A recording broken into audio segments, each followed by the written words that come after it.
Está iniciando aqui a gravação. Pronto, estamos gravando, me perdoem, começamos sem gravar. Mas nós estamos na introdução ainda. Coloquem, por gentileza, o de acordo de vocês aí no chat e nós seguimos. Então, realmente é um debate que está abafado e quando algumas argumentações chegam para nós, nos parecem estranhas porque nós estamos acostumados até agora a receber uma enxurrada de informação vendo só um lado da moeda. Então, é atribuída essa frase aí até a Hitler, né? Que uma mentira, não sei se foi ele que disse não, né? Se é uma mentira que é contada várias vezes, sucessiva e paulatinamente, acaba se tornando verdade na mente das pessoas. Então, se você quiser tomar esse argumento proposto por, talvez, supostamente por Hitler, você vai acabar percebendo que, muitas vezes, essa argumentação já está incrustada em nossos corações, em nossas almas, e, portanto, a gente não quer ouvir falar de nada que seja contrário, porque já nos causa até mesmo irritação. Precisamos tomar muito cuidado com isso. Eu gostaria sempre de alertar vocês, especialmente nós como acadêmicos, como cientistas que estamos nos preparando, quem está fazendo um curso de bacharelado, pode depois fazer um doutorado e virar um cientista. Ou então, não, você vai ser só um engenheiro do mercado, mas é importante você ter uma informação, uma informação adequada sobre a sua área e também poder formar a sua opinião e emitir uma opinião baseada em um equilíbrio, né, de lastro técnico sobre o assunto, né. Então, aquecimento global, não, pergunta ali ao advogado, não, tem que ser você mesmo, engenheiro ambiental, que tem que dar uma opinião, né, então, opine. Então, eu chamo a atenção de vocês o tempo todo, estamos introduzindo o curso para vocês, que vocês prestem atenção às emoções de vocês. Estou falando isso para vocês e estou falando para mim também. Muitas vezes, quando eu quero defender algum ponto de vista, e eu sou do tipo intenso, mais apaixonado, então eu tenho essa tendência de, eu sou certo e eu sou o certo da história e os outros aqui não conseguem entender o meu ponto de vista ou compreender o ponto de vista, né? Isso não é bom, nós devemos o tempo todo nos esforçar contra essa tendência natural de cada um de nós e prestar atenção nas emoções. Se suas emoções estiverem se acirrando demais, pode ser que você esteja, pode ser, nem sempre, mas pode ser que você esteja começando a perder o bom senso, perder a razão, perder a capacidade de ver, de enxergar fatos que você não quer mais enxergar, porque afinal de contas você já está apaixonado. É aquela história, né, a ilustração aí do camarada que, quando está apaixonado pela moça, ou a moça pelo rapaz, ela fecha os olhos, ele é lindo, ela é linda, princesa, e é princesa para lá, é príncipe para cá. Aí os olhos tudo fechado. Quando casa, aí é que os olhos vêm abrir. Aí o príncipe vira sapo, a princesa vira uma ogra, né? E aí é complicado, né? Aí tem um ditado na minha família, né? Que diz assim: meu amigo, você não abriu os olhos quando namorava, agora feche, né? Então, brincadeiras à parte, o que eu estou querendo dizer é que nós devemos tomar o cuidado com essa paixão que temos ao defender nossas ideias, sejam quais forem, especialmente quando acirrar essa paixão e ela afoguear no calor da discussão, para que nós não percamos o equilíbrio e a capacidade de enxergar o outro lado da moeda. É muito importante o tempo inteiro que a gente enxergue o outro lado da moeda, né? Até mesmo o mundo, na sua forma de pensar mais imediata, se divide mesmo entre Ocidente e Oriente. O oriental, ele tem uma mentalidade, um pensamento, uma estrutura psicológica completamente diferente do ocidental. E aí nós estamos falando aí de metade, eu estou rachando assim, né, só para efeitos bem grosseiros e práticos, né, 4 bilhões de pessoas no planeta pensando numa direção e 4 bilhões pensando noutra direção, né. Evidentemente que esse não é o percentual, né? Eu estou simplificando demais a sociologia e a antropologia desse pensamento. Mas o que eu estou querendo dizer para vocês vamos tomar cuidado, porque é sempre importante tentar entender por que é que o outro pensa daquela forma, mesmo que você, no final do dia, ainda esteja discordando do cara, né? Mas mesmo discordando dele, foi muito bom saber o que estava no coração dele. Foi muito bom entender a maneira como ele pensa. Entender as motivações, por que ele tem essa crença. Por que ele acredita que está aquecendo por causa do CO2? Por que ele acredita que não, pode até estar acontecendo sim, mas não é o CO2 o principal motor da variabilidade climática, e sim o sol, digamos assim, tem uns que argumentam esse ponto.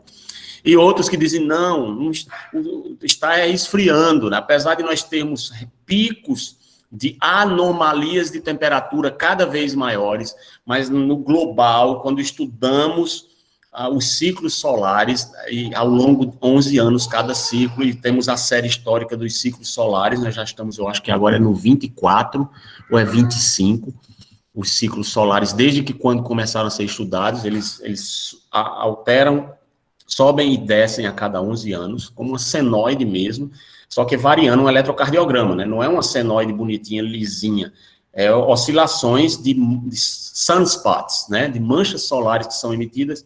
Aí você tem os picos e os máximos e os picos mínimos, né?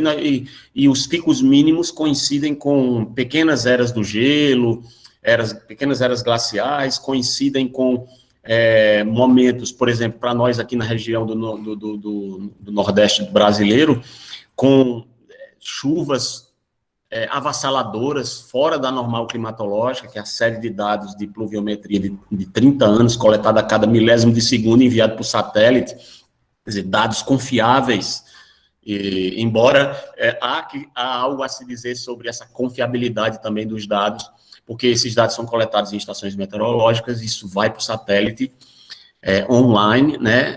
É um link, é um data link que vai para o satélite, porém, sai do abrigo meteorológico, e esse abrigo meteorológico ele é construído, quando ele foi construído há 20, 30 anos atrás, ele normalmente é construído nos arrabaldes das cidades. E aí, o crescimento urbano desordenado simplesmente fecha o abrigo meteorológico, que há 30 anos atrás estava lá no Arisco, no meio do mato, praticamente, e hoje está dentro da cidade. Né? É o caso da estação meteorológica lá em Campina Grande, que o entorno fechou com asfalto e prédios de 20, 30 andares, e a própria Universidade Federal, etc. É o caso de muitas, mas muitas abrigos meteorológicos que emitem esses dados, e aí, evidentemente, que com a urbanização e o desmatamento, para que essa urbanização aconteça, nós criamos ilhas de calor, nós criamos ilhas, né, de microclimas urbanos, e essa alteração do microclima urbano altera, portanto, as temperaturas que são enviadas para os sensores dos satélites.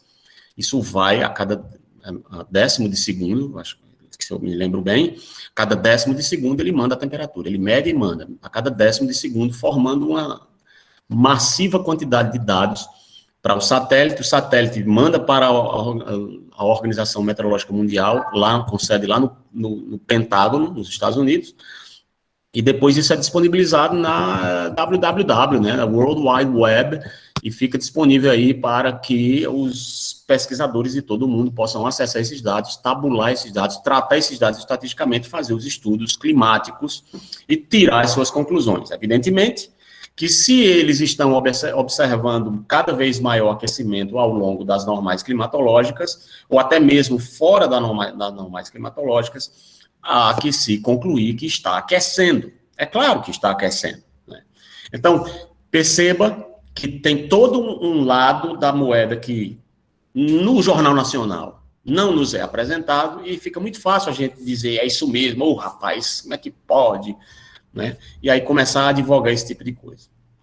Então, quando nós vemos também possibilidades de não só a paixão de alguns chegar no debate, excluindo o que me causa mais estranheza nessa história, É você trazer uma proposição, dizer, olha, está aquecendo e é por causa do CO2. E alguém chega e diz, olha, não é não. Aí você, sai daqui, né? Quando você escuta essa frase, sai daqui, deve acender um alerta na cabeça de todo mundo, né? Usando um pouco de bom senso nas relações humanas, por que eu não tenho direito a emitir uma opinião diferente da tua? Deixa eu apresentar aqui meus dados, eu também pesquisei. Olha, a sua premissa está equivocada, mas ninguém quer aceitar que está errado, né? Isso é muito pesado. Qualquer um de nós, uns mais, outros menos, mas qualquer um de nós é ruim aceitar que está errado. Então, chega outro e diz, olha, sai daqui, né? Então você cala a boca e você encontra os meios para isso, né? Para impedir que os profissionais, os cientistas que pensam o contrário, não cheguem para o debate, não apresentem os seus dados, não tragam para a discussão, aliás, nem sequer sejam convidados para ela. E aí fica difícil, né? Que todos aqueles que vão nessa linha do debate contrária ao que está estabelecido, ao status quo, são cerceados, né, e são cortados. Hoje em dia, nós estamos vivendo na época em que, se nós pensamos diferente, nós temos até mesmo nossas contas, né, isso aí nós estamos falando das big techs, né, isso é um problema atual. E não é só no Brasil, é no mundo. É uma tendência estranha em nosso planeta, em que se alguém manifestar algum tipo de opinião nas redes sociais, a rede dele, a conta dele, ou é cancelada, ou é desmonetizada, se for o caso, uma rede que tem monetização, como é o caso do YouTube, em alguns casos, né? E então você fica, por quê? Por que só quem fala a favor de tal assunto dá certo e os outros são cancelados? Tem alguma coisa estranha nisso. O fato de você não poder trazer certos assuntos, você falar certas palavras nas redes sociais, a sua conta também pode cair. Se você mandar um vídeo, por exemplo, hoje, tratando de um problema muito atual nosso, que é a vacina, né? Então, se tem aqueles que são contra a vacina, outros que são a favor da vacina, outros são a favor da vacina, sim, mas são contra a obrigatoriedade de um passaporte sanitário. Isso tem sido uma discussão hoje pesada no mundo, né? Inclusive aqui no Brasil. E então, se alguém pensa o contrário, né, depressa ele é cancelado, depressa ele é bloqueado. E isso não faz bem, nós não podemos dizer que isso é ciência, né? Então, lamentavelmente, nós estamos vivendo uma circunstância difícil, em que não só na política brasileira e internacional, né, o argumento científico contra ou a favor das questões para resolver o problema dessa pandemia ficaram políticos, se politizaram. E as pessoas, quando falam de política, religião e futebol, elas perdem o senso, porque mexe estranhamente naquilo que é mais de visceral e animal no ser humano, uma coisa muito fundamental da alma do homem, ele defender a sua bandeira, né, o seu estandarte, e aí no caso a camisa de futebol, as cores da sua camisa é rubro-negro, alvinegro, né, tricolor, etc. Então ele defende ao ponto de cometer um crime, como é o caso de algumas torcidas organizadas no Brasil, que nos envergonham. Nem de futebol eu gosto, né? Eu sou um outlier, um ponto fora da curva. Eu sou totalmente contra a Copa do Mundo. Aliás, a Copa do Mundo só acontece, não sei se vocês já prestaram atenção, sempre em ano de eleições majoritárias do Brasil. Parece que colocaram de propósito, para o Brasil nunca sair do canto, porque quando a gente deveria estar bem concentrado em eleger os nossos representantes que vão governar a vida nacional, no mundo globalizado principalmente, a gente está ocupado em tomar cachaça e torcer para Neymar fazer um gol. Ora bolas. Então, eu tenho essa opinião, sou patriota, eu choro com o hino nacional, independentemente de Bolsonaro, viu? Vou logo dizendo, já desde sempre que eu queria ter servido na Força Aérea Brasileira. Então, quando eu canto o hino nacional, eu choro. Quando eu canto o hino nacional, eu fico em posição de sentido ali mesmo e tenho feito o máximo que eu posso para desenvolver o meu país com a minha carreira, minha profissão, mas é terrível eu saber que todo santo 4 anos, todo santo 4 anos, ciclo de 4 anos, o povo está tomando cachaça e pensando em futebol, ao invés de estar pensando no futuro do país, e, portanto, no nosso futuro, no bem-estar das nossas famílias, das nossas cidades, das nossas regiões, dos nossos estados e da nossa nação frente ao mundo. Então, não é mais ciência, virou política. Eu acho que quase todos os debates agora. Não é diferente com o caso do aquecimento global. Quando eu lido com a questão da gestão de recursos naturais, colegas, infelizmente, nós precisamos já ter esse choque de realidade logo no primeiro semestre do curso. Nós não estamos lidando com pessoas bem intencionadas que querem o bichinho, gudu, salvar o meio ambiente. Não. Eles não estão preocupados com as tartarugas lá no Atol das Rocas, eles não estão preocupados lá em Fernando de Noronha em garantir, não, eles não estão preocupados com a Amazônia e a preservação do pulmão do mundo, que é um ignorante essa frase, e não é porque eu defenda um lado ou outro, não, é porque o pulmão do mundo é o fitoplâncton no mar, esse a gente tem que tomar cuidado com força, não que devamos desmatar a Amazônia, pelo amor de Deus. Não é isso que eu estou dizendo. O que eu estou dizendo é que porque nós não devemos ou não desmatar a Amazônia, vamos chamar de pulmão do mundo, quando isso, na verdade, é uma falácia científica. O que é científico é que o fitoplâncton, as algas, espalhado por praticamente 70% do planeta, que reoxigena todos os dias, fótico e afótico. A Terra gira, o Sol não é quem se move, como diz o Matuto, meu avô me ensinou, eu tinha 14 anos de idade, né? O Sol não é quem se move, este é fixo em seu lugar. A Terra está sob um eixo, e o eixo é quem faz rodar. E é por essa rotação que faz a luz do Sol faltar. Essa Terra é muito grande e é de boa formosura. Não tem eixo e se move, e nada se segura. Dividido em duas partes, uma clara e outra escura. Então, pronto, por conta desse parte fótica e afótica do planeta, ora eu tenho algas produzindo oxigênio, ora eu tenho algas consumindo oxigênio, mas eu tenho bolsões de supersaturação no oceano, que depois saem por conta da lei de Henry, da diferença de concentração na interface atmosfera-líquido. Eu tenho, portanto, a transferência de oxigênio, inclusive em função da variação de temperatura, da incorporação ou liberação, oh my goodness, de CO2 para a atmosfera. O grande reservatório de CO2 é o oceano. Então, eu tenho, dependendo da variação de temperatura, eu tenho absorção do CO2 em maior grau ou liberação do CO2 em maior grau. Há um grupo de cientistas, foi publicado até na revista super interessante de 2014, que colocou, olha, teve o escândalo do IPCC, e que vazou aí, né, o Wikileaks, né, mostrou muita coisa e começou a ter leaks, ter vazamento em todo canto de tudo, né, o pessoal, por conta da internet, passou a ficar mais antenado e tal, e hackers também indo atrás, liberando dados e expondo a público e tal, muita gente, teoria da conspiração e tal, etc, depois os documentos realmente vieram à tona provando que não eram.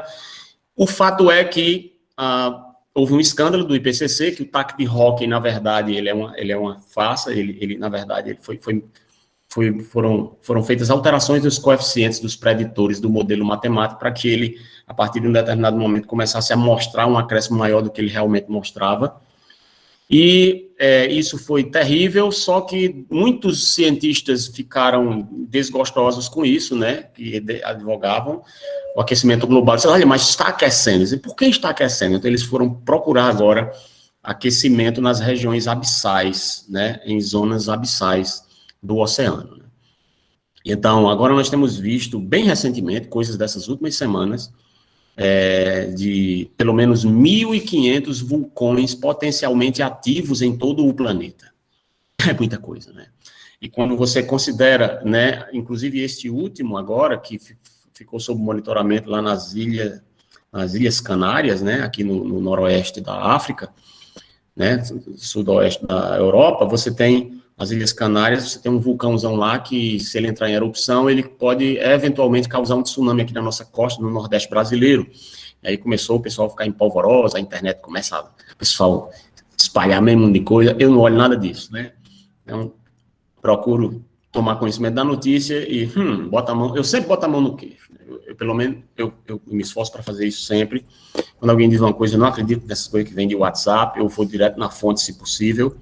e se não for possível, eu aguardo com calma, até ter uma melhor clarividência. Mas essa história de fake news que aparece todo dia em WhatsApp, sobretudo, eu não perco tempo com isso, e eu recomendo aos senhores, senhoras, senhoritas, colegas, que também não percam tempo. Estão fazendo engenharia? Cancela a conta do WhatsApp. Não cancele a conta do WhatsApp, mas reduza o uso do WhatsApp em pelo menos 80%. Foque naquilo que é importante. Todos os outros grupos você se afasta, certo? Instagram, pare de fazer beicinho na frente do Instagram e postar. TikTok, pelo amor de Deus.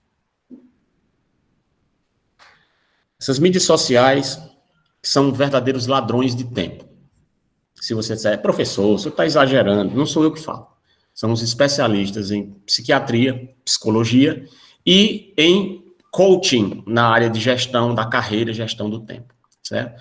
Você consome horas de navegação improdutiva no besteirol das redes sociais, né? De videozinhos engraçadinhos que atraem e quando você menos espera, perdeu meia hora, perdeu uma hora, perdeu boa parte do tempo e diz assim, rapaz, o tempo está passando depressa, né? Claro que está passando depressa. Nós temos uma mudança terrível de percepção na nossa mente, nessa era digital, especialmente com os smartphones em nossas mãos. Eu tenho até um livro, não foi eu que escrevi, não, é um livro que, em PDF, que fala dos 10 ways how the smartphones are changing you. É isso. Né? 10 maneiras de como os smartphones estão mudando você. Né? E nós precisamos tomar cuidado com isso, porque a gente só tem uma vida para ser vivida. Né? Depois é a eternidade. Né? E para alguns é a cessação da existência. Né? Você pode crer diferente. Né? Eu só não concordo. Mas pode crer que morreu, acabou-se. Tudo bem. Né? Isso aí é com você. Mas o que eu estou querendo, portanto, mostrar nesse big picture todo, introdutório, é que quando falamos em gestão ambiental, nós não estamos, infelizmente, falando só do dado técnico puro, observacional, criterioso, cuidadoso, responsável e honesto. Não. Nós estamos aí falando de interesses, estamos falando de paixões, estamos falando até de crenças religiosas que influenciam a decisão em aceitar ou não aceitar determinado dado, aceitar ou não aceitar determinada evidência. Isso é muito perigoso, tanto de um lado como do outro. Então, colegas, vocês são gestores ambientais. Não é sério isso? Ao falar toda essa conversa, né, que eu fui, né, foi subir lá em cima do satélite, tá olhando a Terra lá de cima, né, agora vamos entrar e descer de volta e vamos olhar a folha da árvore, né? Falando na gestão de recursos ambientais, de gestão de recursos naturais, são vocês os responsáveis. Então, nada mais adequado de que você já logo de cara, quem já tirou o CREA aí, já incorpore uma visão muito cautelosa, muito cuidadosa, muito crítica. E com crítica, eu não estou querendo dizer necessariamente que você tem que ser sempre do contra. Não, com crítica eu estou querendo dizer que sempre que você analisar algo, você procure ver o outro lado e procure questionar o seu lado enquanto vê o outro lado e procure ver dentro de você quem é que vence a argumentação para que você fique em paz.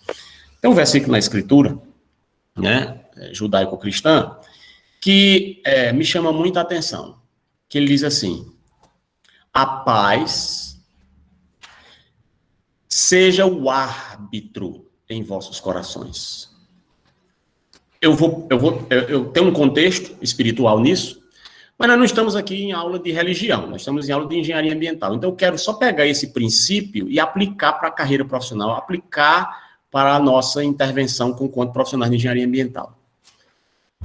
Quando eu fizer uma análise de qualquer coisa, seja num debate, numa discussão, em uma mediação de conflitos, vocês vão ser mediadores de conflito, o que quer que eu vá fazer, eu tenho que olhar o outro lado, eu tenho que ver o meu lado, eu tenho que conversar comigo mesmo, dentro de mim, em relação ao que eu acredito, o que eu penso, meus dados, meus modelos, minha cosmovisão, meus pressupostos filosóficos, tudo isso. Pega esse sarapaté, joga no liquidificador e bate.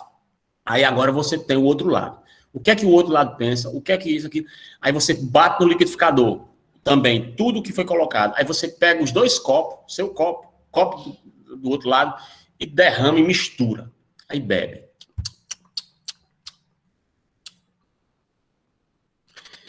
Gostou do gosto ou não? Ou criou uma coisa sem gosto? Como é que você se sente depois que você junta tudo? É importante porque se você é especialista na área, se você estuda, se você se interessa, se você lê sobre aquele assunto, quanto mais você lê, quanto mais você se envolve com aquele assunto, tanto mais você vai aprendendo e aprendendo e aprendendo, e vai chegar um ponto que você já não sabe o quanto sabe. Você vai chegar num nível que dizem que é o nível da sabedoria, que é você já não sabe o quanto sabe. Então, o que é que eu estou querendo dizer com isso? Depois de fazer esse lá e cá, você precisa ficar em paz. Quem vai apitar o árbitro, né, o juiz de futebol, né? Opa, tá errado, isso aí tá errado. Tá certo, é exatamente, isso aqui é direito, isso aqui é esquerdo, não, isso aqui é linha, o prumo é esse aqui, não vá por aqui não, dá ruim, vá por aqui. Quem apita o jogo da sua existência, quem apita o jogo da sua consciência, quem apita o jogo da sua decisão ao avaliar questões conflitantes, vai ser a paz em seu coração. Depois que você avaliar tudo, rapaz, como é? Eu estou em paz com isso? Ou ainda estou inquieto? Porque se eu estiver inquieto, deixa a questão em aberto, continue acreditando no que você está acreditando até que você consiga alterar e vai para frente. Argumente, não, eu ainda acredito nos meus argumentos. Então, argumente com cautela, argumente com honestidade. Olha, até aqui eu não tenho encontrado evidências melhores e, portanto, é dessa forma que eu penso. Não, mas isso, aquilo... Sim, ok, eu considerei de todo o meu coração os seus dados, as suas proposições. Mas eu não estou conseguindo aceitá-las por essas e essas e essas e essas e essas razões. E quanto mais você entender do assunto, tanto mais você vai conseguir enumerar argumentos contra aquilo que foi proposto. Mas não para ser do contra, é porque você realmente, com honestidade, no seu coração, você não consegue aceitar aquela argumentação. As suas parecem realmente mais coerentes. Não porque são suas, mas porque são reunidas ao longo de anos de estudo de vários pesquisadores e vários profissionais sérios que você convive da área. Né? Esse povo vive nos congressos de climatologia, trocam e-mails, conversam, toma cachaça junto, meu orientador, eu não bebo, vocês sabem, mas meu orientador vai para cima e para baixo, Brasil acima, Brasil abaixo, e também fora, e se encontra aí com os grandes especialistas de saneamento do Brasil e do mundo aí, e vão tomar cachaça junto, né? E nessa conversa de cachaça sai de tudo, desde poesia matuta, né, até ciência, né? Discute ciência bebendo cachaça, no caso, na área de esgotamento sanitário, né, tratamento de esgoto, etc, etc. Mas, veja bem, é importante, portanto, que você, como profissional, para gerir os recursos ambientais, gerir os recursos naturais, você esteja bem consciente de sua posição. Então, nós temos várias problemáticas. Eu gostaria de tratar algumas coisas hoje aqui com vocês sobre gestão de recursos naturais, seguindo na nossa discussão, porque vocês serão gestores ambientais. Só que eu sei que vocês estão muito confortáveis aí, né? Somos em 20, são 30 aqui, mas eu tenho minha apresentação e eu não vale, né? Tem tanta coisa aqui para comentar aqui, né? A Simone comentou aqui, imaginário por enquanto, né? Assim, aí, Valdoeste, como tirar o CREA? Já pode? Valdoeste, você sabe, rapaz. É o CREA emocional, rapaz. É aquele CREA que você tira na sua alma. Eu sou engenheiro agora, eu não vou esperar me formar, terminar o curso de engenharia ambiental para olhar para o meu diploma, né? Foi iludida. Ok, rapaz. Não parta seu coração, não, né? Aí, se for técnico, tira o CFT, né? Seria massa, né? Mas você pode tirar. Eu me lembro como fosse hoje, né? Essa minha coisa de ser piloto de avião, né? Aí eu me lembro que eu fiz uma carteirinha para mim, bicho. Eu fiz uma carteirinha para mim como é que chama? Eu fiz uma carteirinha para mim de piloto de avião, né? Eu criei a coisinha, coloquei minha foto, na época era datilografado, né, não era com Photoshop, nem Paint, nem Brush, nem nada, né, e eu fiz a carteirinha, né, e eu botava na minha carteira, andava com ela para cima e para baixo, né, José Lino de Oliveira Júnior, piloto de avião. Depois, aos 16 anos de idade, eu tirei a carteira lá, tirei a carteira do curso de piloto de avião, só que era só o certificado teórico, né, e aí, por conta desse eu andava orgulhosamente com esse emitido pelo Departamento de Aviação Civil, né, e tal, para me sentir piloto. Mas aí, quando foi em junho de 2014, né, eu tive meu brevet e ando com ele orgulhosamente no meu bolso, né. Por quê? Porque foi um sonho de infância realizado. Então, vocês estão aqui para se tornarem engenheiros ambientais, vocês querem seguir a carreira, pelo menos a maioria de vocês quer isso realmente, outros estão para se encontrar e vão se encontrar, eu tenho certeza. E tirar esse CREA emocional é muito importante, certo? Então, tirem mesmo esse CREA provisório, né? Se for o caso, faça a sua carteirinha do CREA. Depois eu posso até botar uma carteira aqui, você vê como é a carteira do CREA.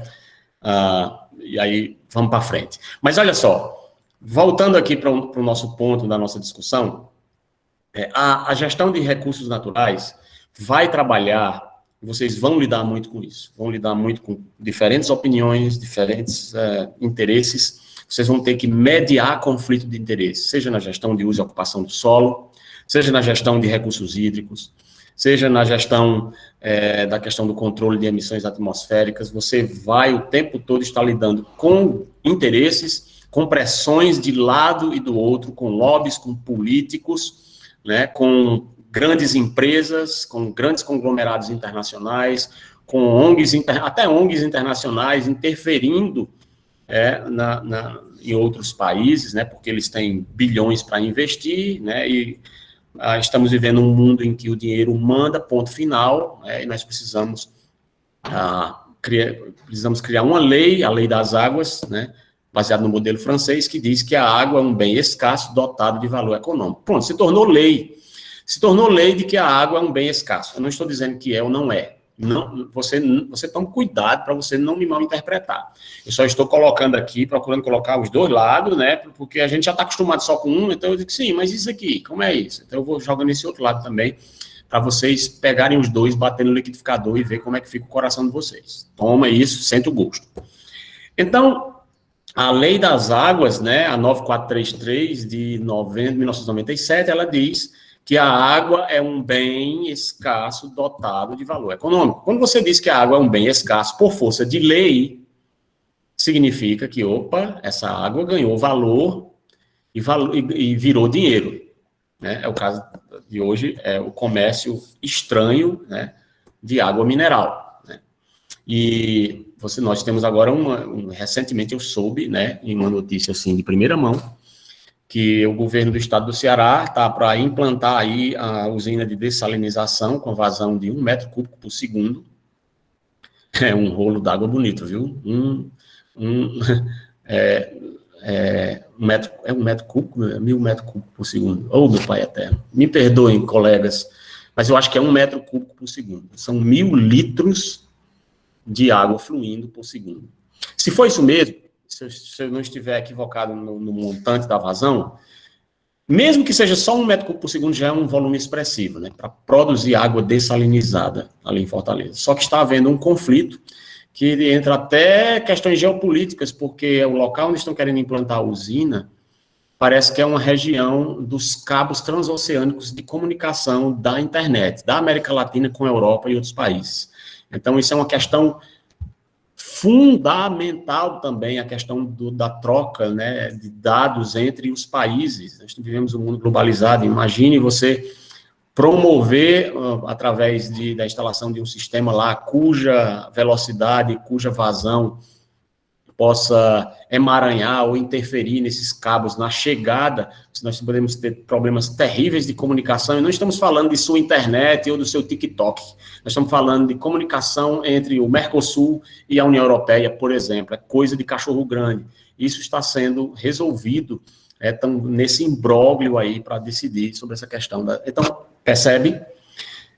Tem problemas de interesses de parte a parte, políticos, geopolíticos, ambientais, técnicos, divergência de opinião. Vou falar para vocês, temos 2 modelos matemáticos, né? Também briga de cachorro grande, um proposto por Mendonça e o outro por Frischkorn, um alemão, e eu prefiro ficar com o Mendonça, né, que é um caba chique, nosso aqui, eu conheci até o pai dele quando eu era menino, e ele é um camarada, simplesmente um pequeno gênio, né, professor da Universidade da UFC, e ele dá aula no curso de Engenharia Civil aqui na UFCA, mas ele é um hidrólogo de nível nacional, se não internacional. E o Frischkorn, só porque é alemão, eu vou ficar com ele porque ele tem um nome diferente, Frischkorn, isso aí deve saber das coisas. O outro, que é Mendonça, daqui é cearense, deve saber lá das coisas, não, né? Nós somos brasileiros e a gente gosta de desvalorizar o que é nosso, né? Mas vocês vão mudar essa realidade, essa nova geração, vão valorizar a porcaria desse país, né? Não é possível, né, que isso não aconteça algum dia. E o Frischkorn lá, ele diz, né, que nós temos aqui de recarga anual, eu não me lembro, 200 hectômetros cúbicos de recarga anual. O Mendonça diz, de jeito nenhum, nós só temos 80. E nós já estamos usando, chegando, segundo a COGE, em 76. Ou seja, nós estamos já entrando em escassez crítica, porque, por força de lei, a reserva técnica, chamada reserva permanente, nós não podemos mexer, pertence ao Ministério da Defesa, né? É coisa que, se começar a acontecer, o Exército Brasileiro tem que intervir, porque significa de ameaça à sobrevivência, né? Então, você imagina uma região com milhões de habitantes, simplesmente consumir toda a água de recarga anual do aquífero e começar a entrar na água de transbordo do copo. Seria a ilustração, né? Imagina você tem um copo cheio de água, e esse copo você enche até o gargalo. Quando chega aqui na boca, isso aqui é a chamada reserva técnica, né, ou reserva permanente. O transbordo, você continua enchendo, né, chove todo ano, né, você continua enchendo, o que cai pelas bordas do copo se espalha aqui, é o que nós chamamos de recarga anual.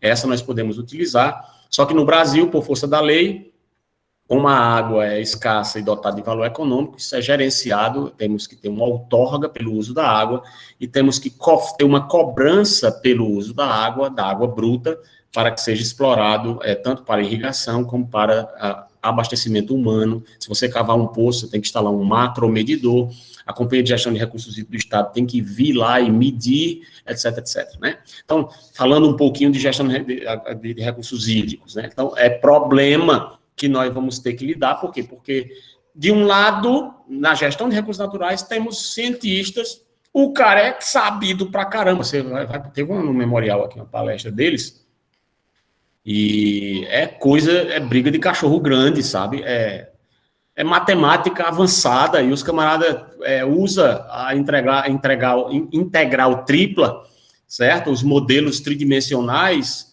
né? Como quem está fazendo conta de somar e dividir, tirando a prova dos 9. Tanto um quanto o outro, né? Um mais sabido do que o outro, né? O cearense não fica atrás do alemão de jeito nenhum.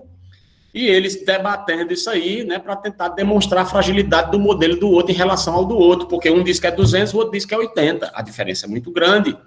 Se o Mendonça tiver certo, nós estamos à beira de uma crise hídrica crítica na região do Cariri. Especialmente nos últimos 15 anos, quando Juazeiro do Norte tinha 200 mil habitantes, qualquer coisa, 205 mil habitantes, passou a ter quase 270, né?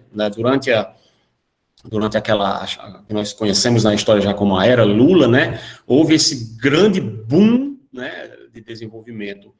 Eu não sei se de desenvolvimento, mas eu vou chamar de crescimento econômico em nossa região. alguém chegou a afirmar que o Cariri estava crescendo a taxas superiores à da China, né, 13% ao ano.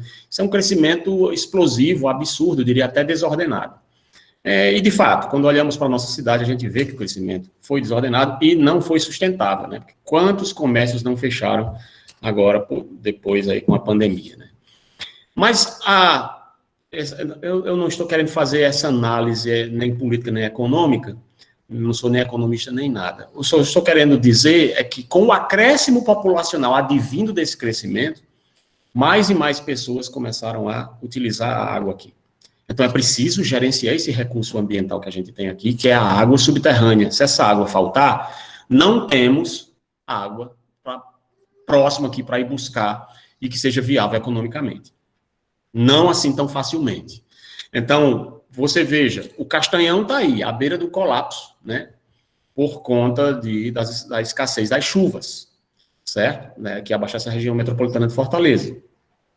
No Cariri, dizem que nós temos, abaixo do solo, né, pelo menos 8 castanhões cheios sangrando de água.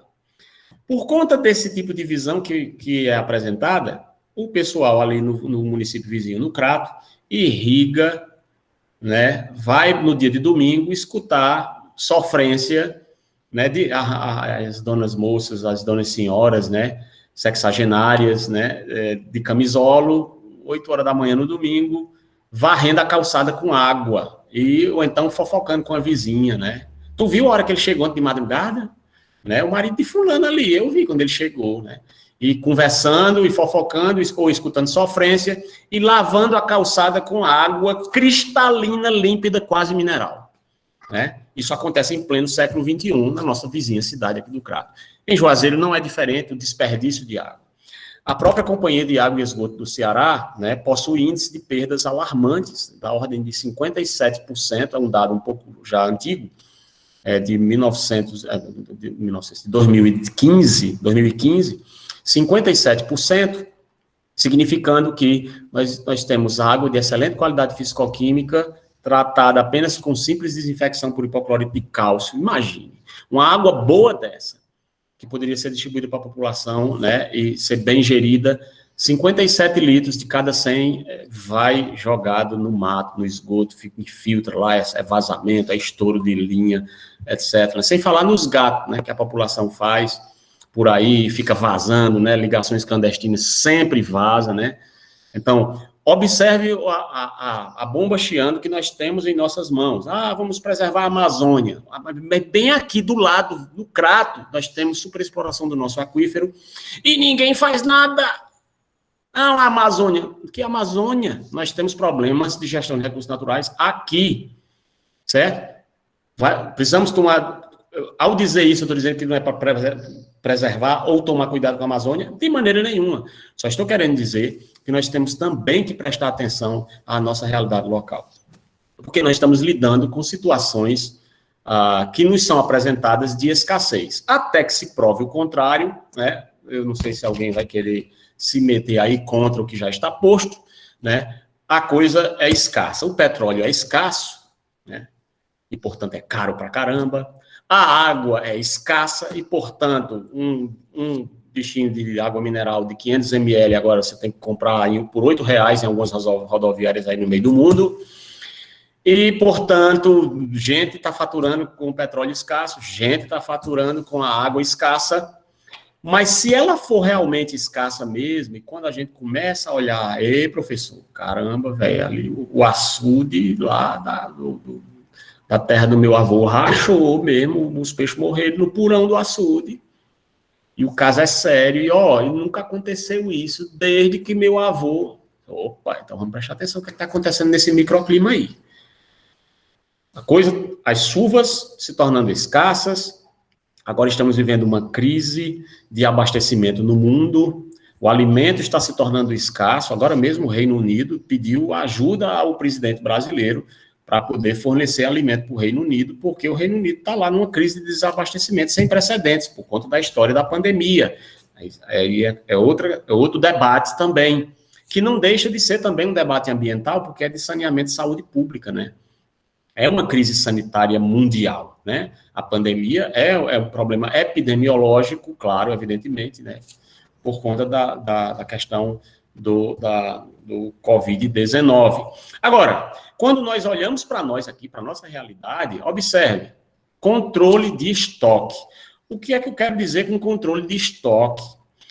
As coisas fluem de um lado para o outro ou não, né? Nós fazemos uso dos recursos naturais, né? E, eventualmente, aprendendo a gestão, fazemos até mesmo a reposição. Podemos fazer reflorestamento, podemos fazer recarga de aquíferos. Temos tecnologias para isso, né? O reuso potável direto, aliás, um artigo que eu recomendo vocês lerem da revista DAI, a inexorabilidade do reuso potável direto, né? Mas se vocês não quiserem se meter com isso agora, lá no futuro, se eu estiver vivo, vocês vão pagar comigo a disciplina de reuso de águas residuárias e a gente vai discutir esse artigo lá, que é de um dos maiores especialistas em reuso do nosso país. Infelizmente ele já faleceu agora em 2019, e o professor Ivanildo Respanol, né, Deus tapa las oiças, como diz aqui no Nordeste, né? E então nós temos a possibilidade de recarregar o aquífero, nós temos possibilidade de reflorestar, nós temos possibilidade de garantir a exploração dos recursos até ao limite da capacidade de suporte daquela biota. É possível fazer agricultura sustentável, é possível fazer recuperação de áreas degradadas, é possível fazer a gestão através de fontes alternativas de água para fins menos nobres, diminuindo a pressão sobre os mananciais, sejam superficiais ou subterrâneos. Caramba, existe muito que nós, quando eu digo nós, eu estou olhando para vocês, o que vocês, engenheiros ambientais, são capazes de fazer com a expertise de vocês, com a perspicácia de vocês, com a inteligência de vocês e com a quantidade de informação e de tecnologia disponível atualmente para se fazer. Onde é que a gente enfrenta o esbarro? A gente enfrenta o esbarro naquele velho problema do jogo de interesses, do jogo político nacional e supranacional.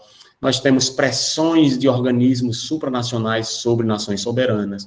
Nós temos pressões de países soberanos sobre outros países soberanos em organismos supranacionais, a exemplo da ONU, por exemplo, ou da OCDE, ou do raio que o parte, como é que você possa chamar, qualquer uma dessas coisas que se cria para que os homens possam buscar ter entendimento entre si.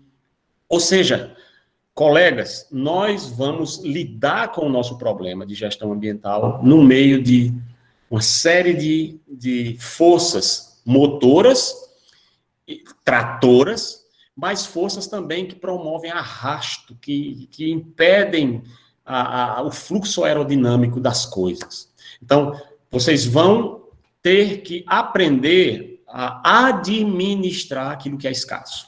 Se é verdade ou não que é escasso, é uma outra discussão, é um outro departamento. Mas aceitando e admitindo que seja escasso, porque afinal de contas, do ponto de vista da água, por exemplo, já é força de lei. A água é um bem escasso, dotado de valor econômico. Ele está na lei.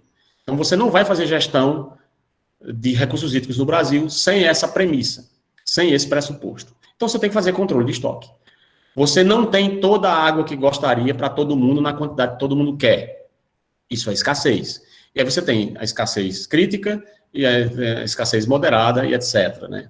Então, você vai ter que lidar, portanto... Mas, professor, como é um ciclo hidrológico? Peraí, a água vai para onde? Falando da água, né? Falando da gestão de recursos hídricos, já aqui misturado. A água vai para onde? Porque o planeta está lá. O senhor disse que ele está lá sobre o nada, aquela poesia matuta, né? E como é? Eu vou pegar uma espada de um deus, né? Com D minúsculo, né? E enfiar na atmosfera aqui, fazer um buraco na atmosfera. Eu tô brincando, né, meu povo? E aí essa água vai vazar para o espaço sideral e vai sair pela exosfera e evaporar quando entrar em contato com mais de 150 graus de temperatura no espaço ali na exosfera, e vai torrar, vaporizar, né? Dar uma explosão medonha. Como é que doidice é essa? Essa água vai para onde? Pelo que me consta, o sistema Aliás, nem é totalmente fechado, porque fala-se de algumas evidências de adição de água vindo de fora, né?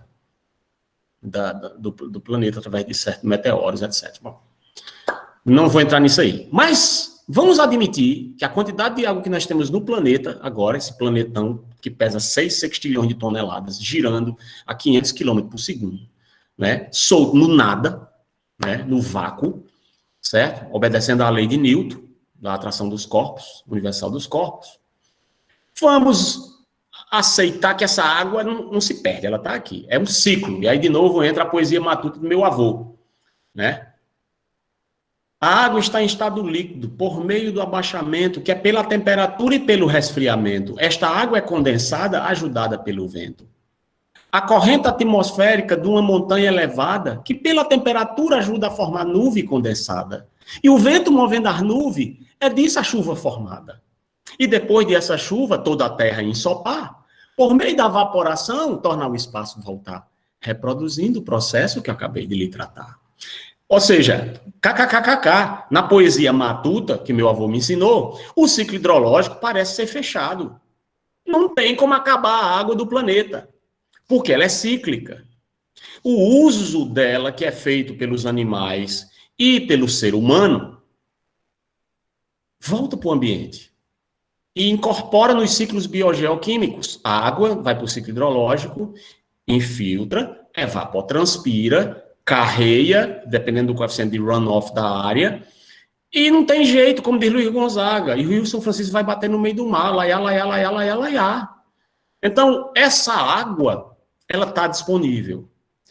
A água que, eventualmente, se tornou residuária, que agora tem ureia, que agora tem nitrogênio, fósforo, potássio, e os macronutrientes principais e outros contaminantes, vai, através do chamado processo de autodepuração que os corpos aquáticos podem promover, você vai estudar isso tudinho ao longo do curso, consegue recuperar a pureza de antes.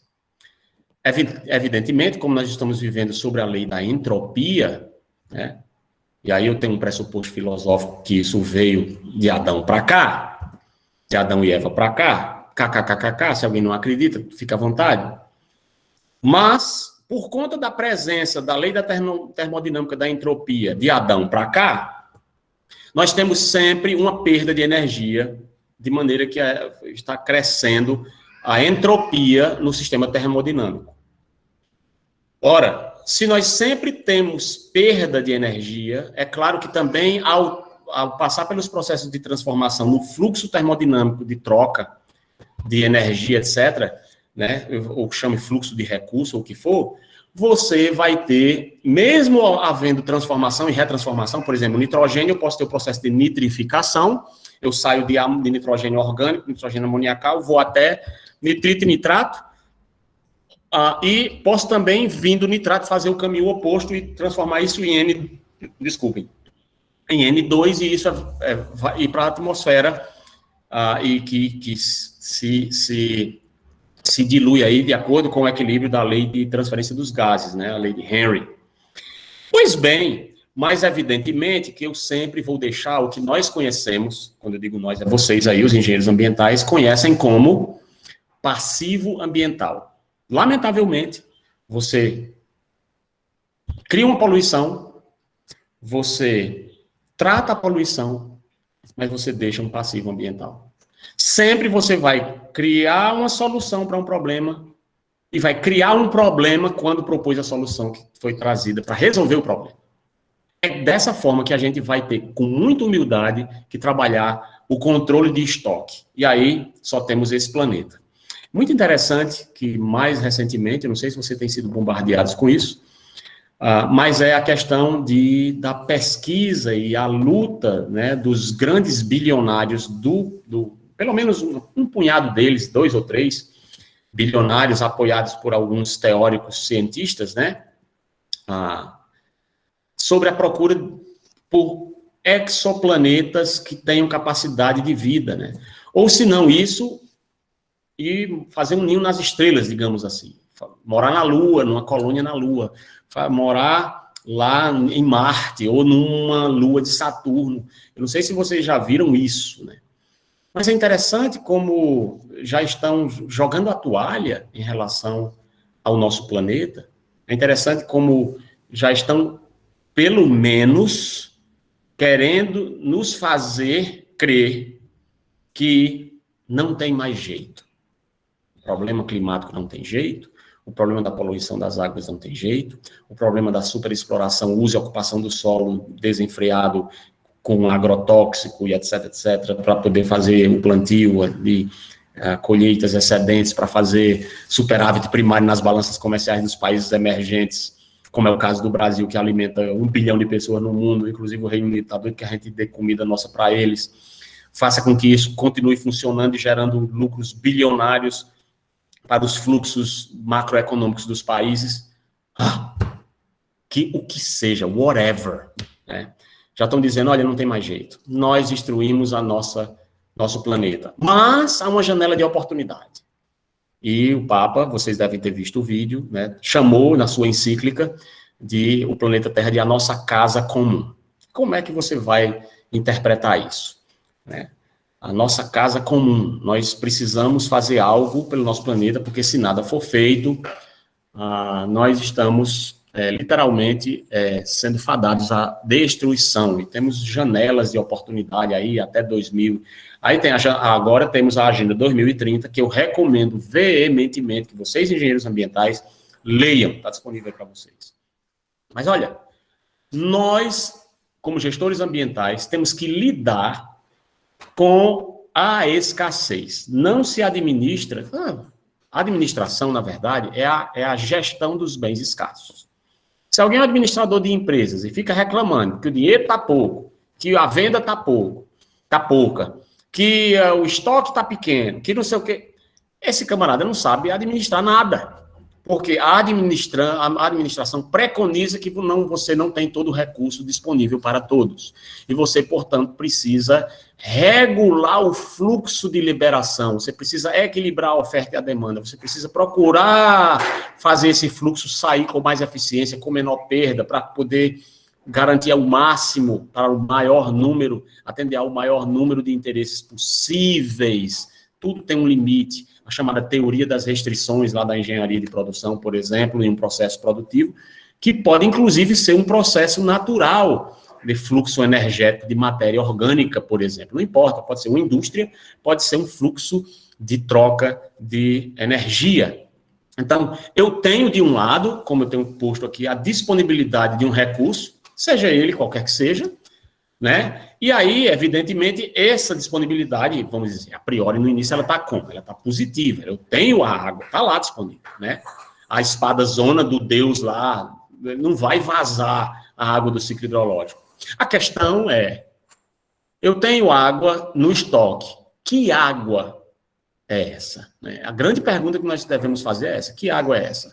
Bom, a água doce, ou seja, a água potável, a água gelaguável, a água geladeirável, a que você queira, a que você pode beber, estou brincando, né? Vocês sabem. Então, a água que está de acordo com os padrões de potabilidade do Ministério da Saúde, ela está disponível em níveis bem baixos, bem irrisórios, na comparação com a água total disponível no planeta. Mesmo grandes geleiras aí que estão bem longe, bem indisponíveis, que são formadas por água doce, né? Elas não são, vamos dizer, não é viável explorar, embora alguns países lá do Oriente Médio mandam petroleiros petroleiros que nunca viram petróleo, certo? Grandes navios tanque para o Ártico, né? E lá eles quebram toneladas e toneladas de blocos de gelo e eles vão descendo e quando entram ali uma Mediterrânea, essa aí já virou água e eles fazem esse transporte ali para alguns países no Oriente Médio que tem dinheiro sobrando montado em cima do petróleo, né, que é escasso, né? Então, me perdoe o sarcasmo, a disponibilidade de um recurso, né, desse estoque, portanto, ele é positivo, mas vamos olhar um pouquinho a água de novo. Se eu estou contaminando o pouco de água que eu tenho, mas, professor, o senhor acabou de dizer que dá para limpar. Dá para limpar. Só que limpar custa dinheiro. Você tem um dinheiro para limpar? Pense no país. Pense no município. Pense no estado. certo? Tá, professor, dá para limpar? Dá, mas tem certas substâncias, por conta do desenvolvimento, que eu não chamo, não sei se eu consigo chamar de desenvolvimento, mas por conta do chamado, vamos dizer assim, crescimento, né, do saber acumulado da humanidade, que eu acho que a humanidade desenvolve para baixo, tem rabo de cavalo, né? Mas vamos falar do crescimento acumulado, que realmente é coisa absurda, né? É coisa fenomenal, a gente não consegue sequer acompanhar. Por conta desse crescimento, nós temos, vamos dizer assim, o desenvolvimento de novos materiais, de novos produtos, né? Principalmente na indústria petroquímica. Há pelo menos, talvez 1.500 no mínimo, talvez mais de 2.000 elementos químicos sintéticos que os engenheiros químicos, com tampa de curso, doutorado na musenga que for, não conseguem elucidar quais os efeitos conhecidos, efetivamente estabelecidos, cientificamente comprovados, dos efeitos de longo prazo, do passivo ambiental que esses compostos químicos, se deixados no meio natural, vão causar. Então, muitos compostos químicos, nós estamos hoje, os sanitaristas no mundo inteiro, preocupados com um elementozinho chamado micropollutants, ou micropoluentes. A União Europeia, por exemplo, mão na cabeça. Aqui no Brasil começou a ser pesquisado um dia desse, né? Marcelo Zayat, Chernicharo, né? Se aposentaram, mas continua, né? Então, no fundo da rede, então vão produzir aí pesquisa como colaboradores nas universidades federais brasileiras, né? E eles começaram a pesquisar aqui no Brasil e se preocupar com a questão dos micropoluentes, né? São aqueles poluentes que têm uma concentração, há uma concentração muito baixa, em parte por bilhão, ou seja, micrograma por litro, você tem o desencadear de, eventualmente, às vezes até mesmo de uma dose letal para determinados micro-organismos naturais presentes no meio, né? Então é muito complicada essa situação, e esses micropoluentes estão disponíveis no esgoto sanitário. Por quê? Porque nós tomamos remédios, o problema dos fármacos, né?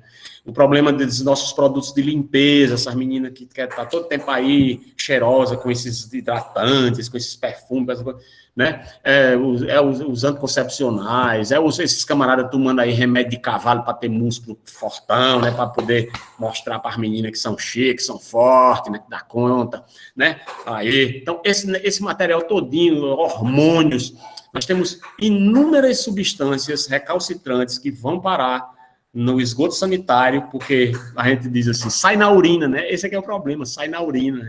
Para nós, sai na urina é solução, é coisa besta, pequena, não.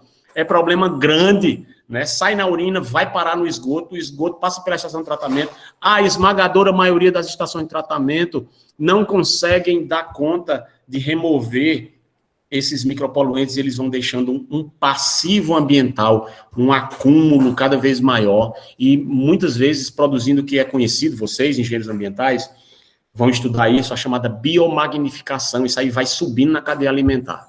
E não é de admirar que daí a pouco você esteja tendo um câncer, porque acumulou no fígado lá uma substância qualquer, recalcitrante, ou um metal pesado, qualquer coisa que estava lá na água que você bebe, desde que se entende de gente, que é tirado lá daquele manancial, que é poluído por uma indústria, a montante que joga lá a carga sem tratamento nenhum, ou com um tratamento inadequado, e a Secretaria de Meio Ambiente do seu estado, seja ele qual for, seja lá em São Paulo, seja aqui no Ceará, seja em Pernambuco, fica caladinho, ou então, né, vamos ver, vamos dar tempo ao tempo, vamos administrando, impõe uma multa, o cara nem paga a multa nem nada, às vezes paga, é mais barato pagar a multa do que deixar de produzir, continua jogando veneno no ambiente, etc. Eu peço perdão por estar trazendo um choque de realidade, mas nós devemos entender que qualquer profissão que nós escolhermos, engenharia civil, engenharia elétrica, engenharia ambiental, medicina, direito, qualquer das profissões, você vai lidar com esse tipo de realidade chocante e que frustra, mas que isso não deve impedir da gente construir, contribuir com a nossa parte, com a nossa intervenção profissional.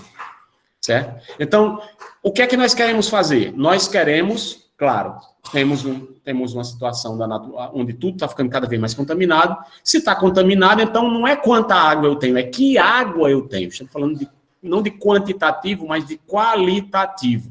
Estou falando água porque é um dos recursos mais importantes que a gente tem em estoque aí. E nós devemos evitar o quê? Devemos evitar o colapso do fornecimento, porque eu não posso fornecer a água de qualquer maneira. Ela tem que ser geladeirável, né? Potável, gelaguável. Ninguém mais toma água de pote quase hoje, né? Por isso que eu fico brincando assim. Mas eu tenho que garantir o atendimento à necessidade dos usuários, e vocês vão concordar comigo, né? Está cada vez maior o número de usuários, né? O povo gosta de fazer menino, né?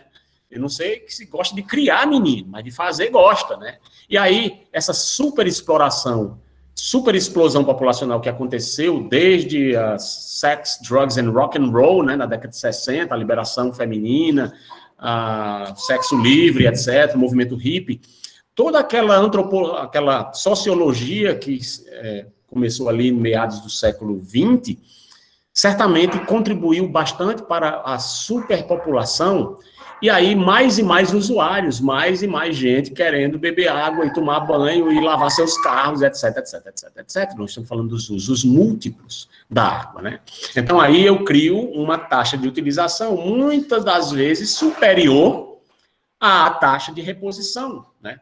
Porque eu tenho que conhecer não só a taxa de utilização, mas também a reposição, ou seja, quanto eu tenho do recurso que pode ser reposto. No caso da água, eu tenho o ciclo hidrológico natural com vamos dizer assim, a recarga dos aquíferos ou a recarga dos espelhos dos mananciais superficiais, né? Mas, evidentemente, que se eu sou o gestor desse estoque, eu tenho que garantir esse controle do recurso antes que ele se esgote, porque depois que ele se esgotar, pronto, acabou-se. Então, quais serão as alternativas? Eu sei lá, né? Aí, se nós formos pensar em acabar a água doce de 8 castanhões, o Castanhão tem 8 bilhões de metros cúbicos de água em sua capacidade plena. Nunca chegou a ela, né, vamos dizer, totalmente.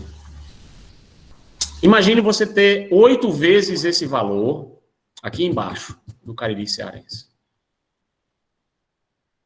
Imagine você secar irresponsavelmente ou ter que beber água controlada pelo Exército Nacional, porque nós demos fim ao transbordo. Imagine quão distópico, quão apocalíptico não parece ser uma situação dessa. Eu estou colocando aqui, esqueça a Amazônia, esqueça a Europa, esqueça a África, falando de nós aqui na Chapada do Araripe. Né? Depois, na próxima aula, se Deus permitir, eu quero também mostrar para vocês alguns dados locais a respeito desse assunto, para que a gente se ligue, né? Não se trata da quantidade de água, mas que água? Mas nós temos muita água. Vamos assumir que a gente tenha mesmo? Vamos assumir que essa lei esteja errada? Vamos assumir que tem... Vamos fazer um exercício assim, do outro lado da moeda? Vamos fazer de conta que estão mentindo para a gente. Vamos dizer, não, tem água aí, fique tranquilo. Pode escutar a musiquinha. Você é a ciganinha, pode lavar a calçada, não tem problema nenhum. Vamos admitir. E aí você está... né, nessa situação. Vamos admitir que você está podendo beber toda a água, jogar no mato aí, faça o que quiser. Bom, tudo bem. Tem água abundante. Mas você e eu estamos contaminando a nossa água abundante. Se eu tivesse um garrafão de água mineral, esse é um exemplo trivial, mas eu vou dar, de 20 litros, né? Vamos lá, água mineral Indaiol, fonte de doença para você e sua família, né? Você tem água mineral Indaiol, aí essa água mineral Indaiol tá limpinha, saiu lá da fonte de água mineral, etc. Coisa linda, não tem gosto de nada, boa demais. Aí você vem com uma gota de esgoto. Você foi lá, fez o serviço lá em Elizabeth, lá, deixou lá uma diarreia daquelas. Você foi lá com conta-gotas, lá no vaso sanitário, foi lá e abriu coisa de água mineral e botou uma gota. Se espalhou. A pergunta que não quer calar. Mexa bem essa água. Bote para gelar no gelágua. Tire ela e olhe assim. Cristalina! Você bebe? Cri, cri, cri. Ninguém. É porque eu estou falando demais, então fica todo mundo calado, né? A culpa é minha. Você bebe? Você vai dizer, professor, depende, professor. Eu estou aqui sem conseguir olhar o chat. Professor, se tiver colocado a gotinha, eu não bebo, não. Pois é. Se você vê o cara pingando a gotinha, quem é doido, né? Eu sou o primeiro a jogar no mato isso aí. Mas deixa eu lhe dizer uma coisa. Em Juazeiro do Norte, e eu estou afirmando isso com base em artigo científico, inclusive publicado por Mendonça et al., né, colaboradores, a pesquisa feita aqui na região do Cariri, na bateria de poços tubulares da CAGES. Né? A CAGES, responsavelmente, é claro, uma das melhores companhias de saneamento do nosso país, né? Não perde para a Sabesp, não perde. Não, apesar de problemas, nós estamos no Brasil, nós temos muitos problemas nas companhias de saneamento, lamentavelmente, mas a CAGES é uma grande empresa de saneamento. Pois é, a CAGES, responsavelmente, condenou, ela suspendeu a operação de retirada de águas de alguns poços em Juazeiro do Norte, que foram diagnosticados com nitrato. Então, nós já temos nitrato, colegas, vocês vão estudar isso na disciplina, microbiologia sanitária e ambiental, e aí vocês vão ver os parâmetros físico-químicos e microbiológicos de água, etc. Vocês vão ver que o nitrato, ele é um indicador de contaminação fecal antiga. Na verdade, uma indicação de contaminação por matéria orgânica antiga. E aí é claro que você teria que fazer o teste de Escherichia coli, né, que é a bactéria que está presente no intestino de animais homeotérmicos, né, de sangue quente, e que é um indicador de contaminação fecal aí, que saiu de intestino humano, né? E aí é água, é refresco de ameba, como eu gosto de brincar, né? Pois é.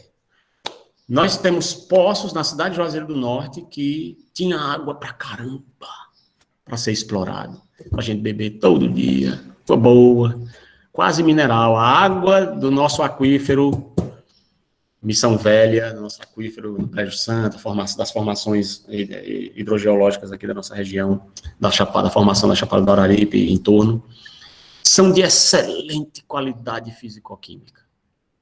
Mas nós estamos contaminando essa água. Há denúncias, colegas, terríveis, né, de casas em Juazeiro do Norte, que tinham suas cacimbas. Você sabe como era o abastecimento em muitas casas em Juazeiro? Alguns ainda são, poucas, mas ainda existe, na parte mais periferia, mas ali na rua São Benedito, ali também no Socorro, existia cacimba, como ela tinha um cacimbão. Basicamente é o quê? Ele cava até dar no veio d'água, ou seja, onde tem um veio de água do aquífero.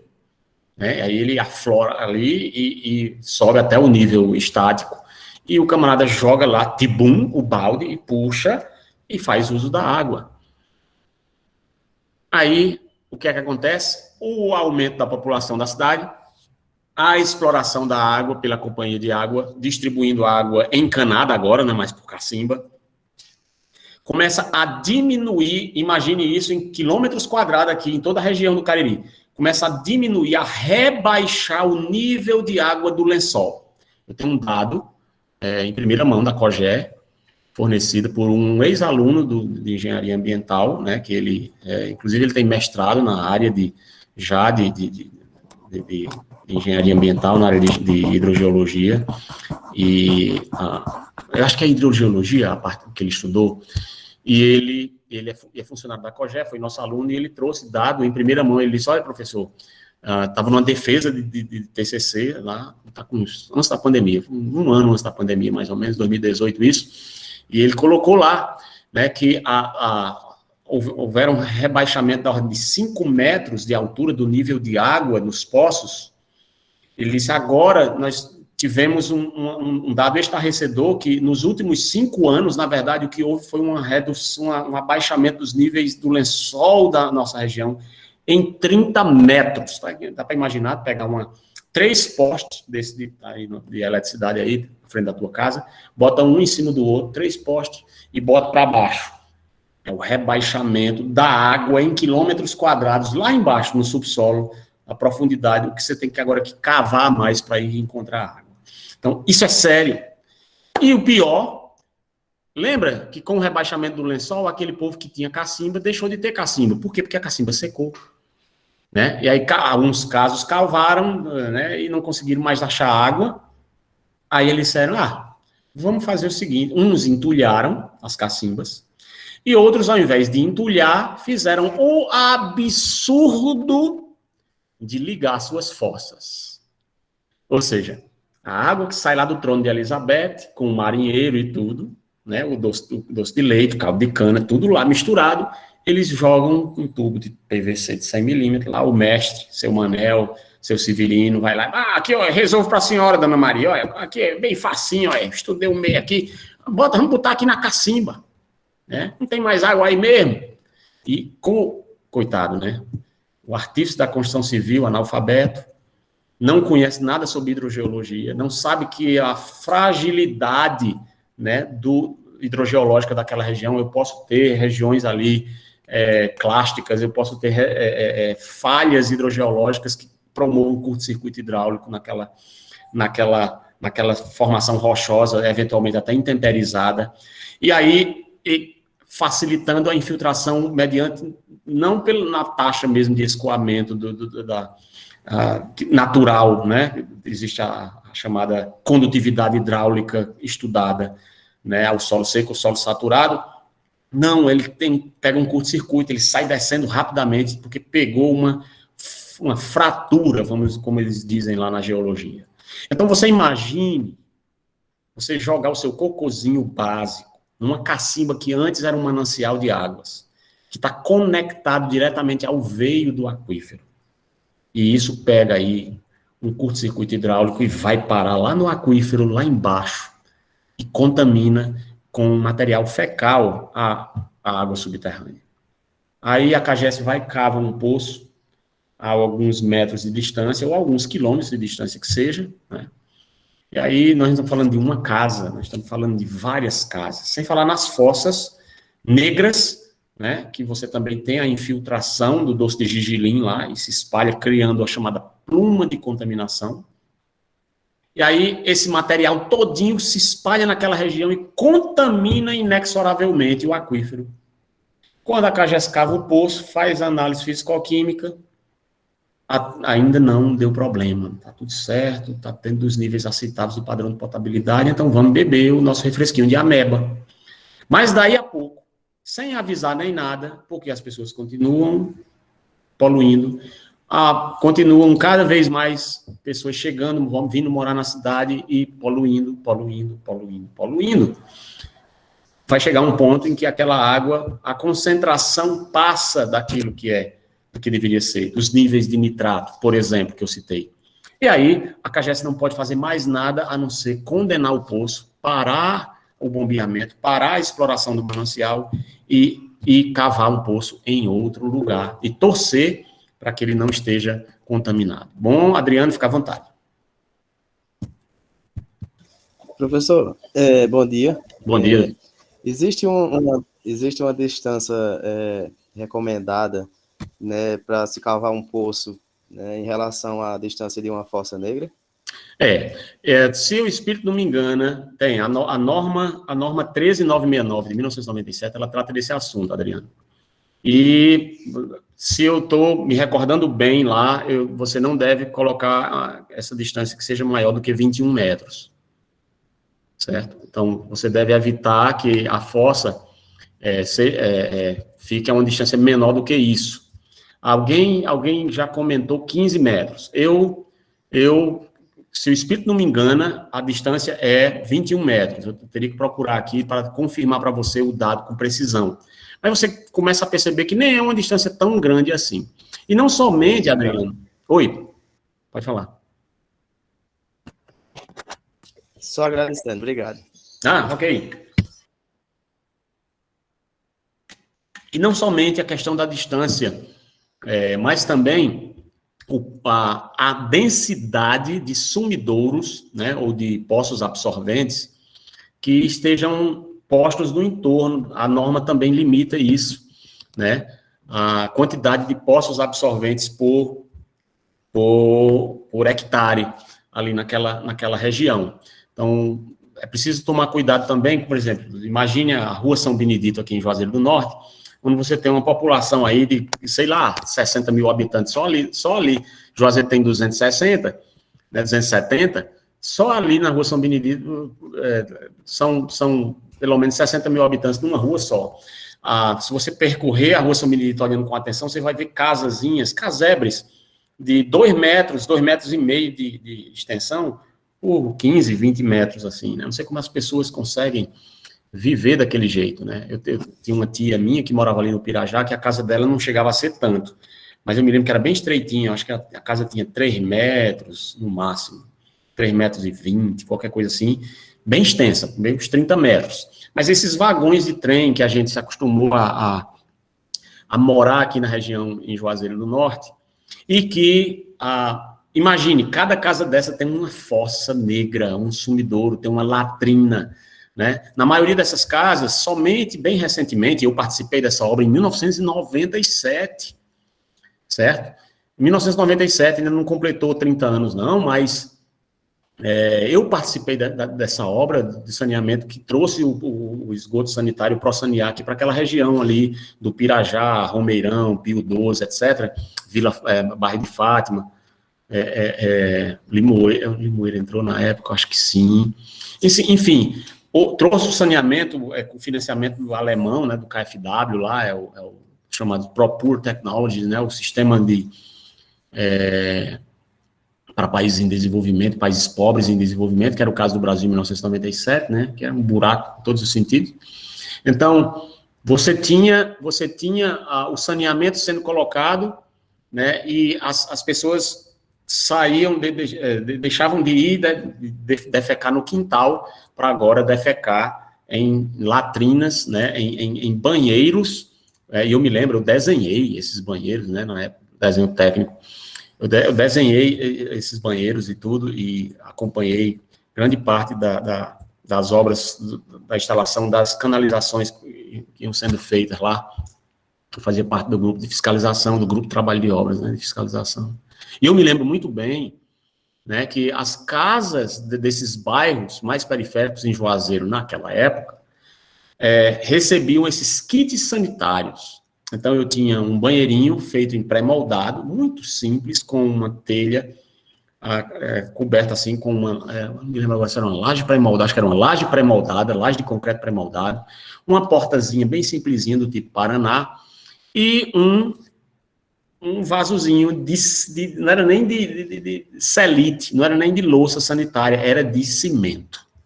Ou seja, aquilo ali já era uma evolução tão grande, né, em termos de benefício social para aquela população, porque aquelas pessoas faziam cocô ali, sabe, na latrina, né? Eu me lembro, eu menino, né, de ir para o banheiro e ser aquela fossa mesmo, latrina. Você tinha lá o buraquinho, e só tinha um lugar de botar os pés, quase parecido com bacia turca, né? Em alguns colocavam um pedaço de madeira assim, cobrindo o buraco da fossa, para botar os pés, e o buraco lá, e você se acocorava ali, e você dava a sua contribuição para a humanidade, né?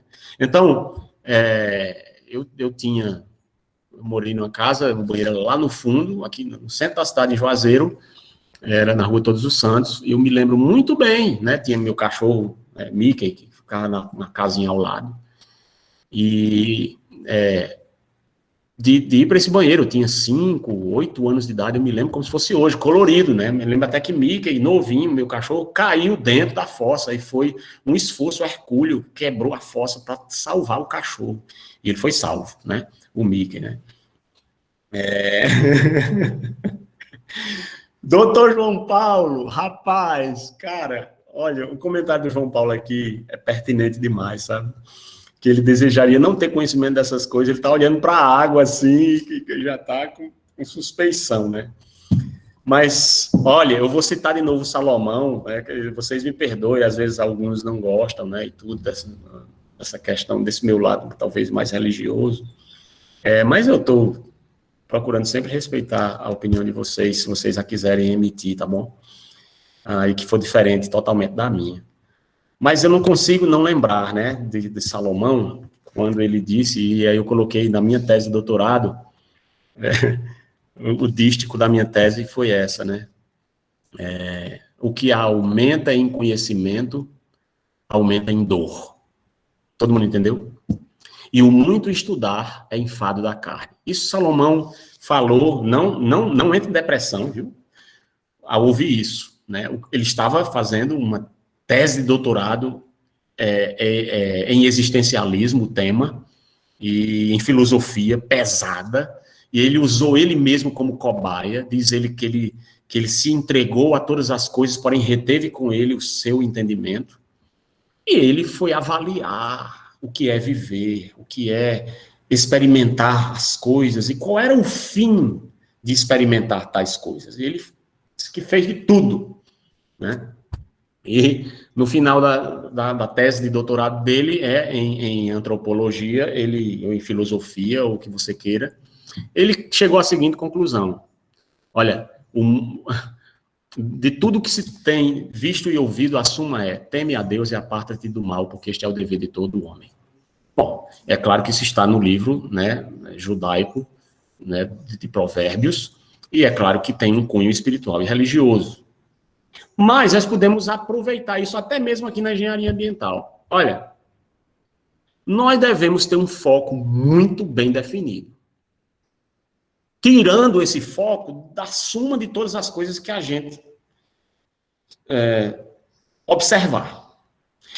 Mas ele disse, Paulo, ele disse, cara, quem aumenta em conhecimento, aumenta em dor. Aí, num certo sentido, eu não concordo com essa frase, não, mas diz assim, que é uma bênção a ignorância, né? Quando você não sabe das coisas, é uma bênção você não saber. Eu não concordo com essa frase. Aliás, eu penso diametralmente oposto. A ignorância, o não conhecimento das coisas, a falta de saber de que essas coisas estão acontecendo ou não, etc., são, na verdade, uma maldição, não uma bênção. Mas aí, cada um tem a opinião, né? Mas não vamos nos preocupar a esse ponto. Mas eu só estou querendo mostrar para vocês que, no âmbito da gestão dos recursos naturais, você vai lidar não só com quantidade, mas também com qualidade para gerir, né? E aqui eu coloquei esse exemplo e vocês estão lendo aí, né? Mas eu trouxe vários outros, e principalmente nesse aspecto aí da gestão, do ponto de vista também qualitativa, né? Não só quantidade, mas também qualidade, né? Então, nós temos também que ter uma outra preocupação quando a gente pensa na sustentabilidade, que é o estoque atual e futuro.